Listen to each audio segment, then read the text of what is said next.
আসসালামু আলাইকুম বন্ধুরা, কেমন আছেন? আশা করি ভালো আছেন, সুস্থ আছেন। তো চলে এলাম আবার একটা ব্লগ নিয়ে। তো আজকে সকালবেলায় আমাদের নাস্তার আয়োজন করেছে পাস্তা আর ডিম ভুজিয়া। কেউ ডিম ভুজিয়া খাচ্ছে, কেউ পাস্তা।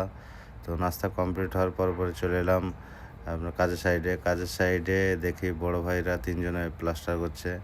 ওদের মশলা মাখানো রেডি, ওদিকে ভেতরে কিষান লেজার দিয়ে ঠিয়ে মারছে। তো চলেন দেখি কিষান কী করে ভেতরে। তো প্রায় ঠিয়া মারা প্রায় শেষ হয়ে গেছে, শেষের দিকে এবার প্লাস্টার শুরু করবে। আর ওদের জন্য রেডবুল নিয়ে এসেছি, গরমে কাজ করছে। আর এদিকে দেখি রাহুল সেই চেম্বারটা প্লাস্টার করে মানে টাইলস লাগাচ্ছে। তো এটাই আজকে ওদের কাজ, টুকিটাকি এখানে বিল্ডিংয়ে কাজ আছে। তো এই হচ্ছে ব্যাপার।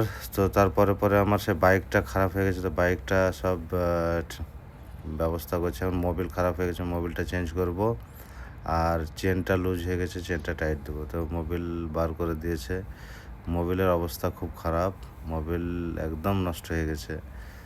তো মোবিল পাল্টাতে হয় টাইমে, এখন মানে টাইম পাই না, সেই জন্য হয় না। এদিকে লিয়াকত চেনটা টাইট দিচ্ছে, চেনের জন্য খুব আওয়াজ আসছে বাইকে, সেই জন্য চেনটা টাইট দিচ্ছে। এদিকে মহিদুল ভাই দাঁড়িয়েছে, তো চেন টাইট দেওয়া হয়ে গেছে। আর এদিকে দেখি রাহুল আর হারিস ওরা মস্তি করছে। তো এই হচ্ছে বিষয়। তো আজকের ভিডিও কেমন লাগলো লাইক কমেন্ট করে জানাবেন।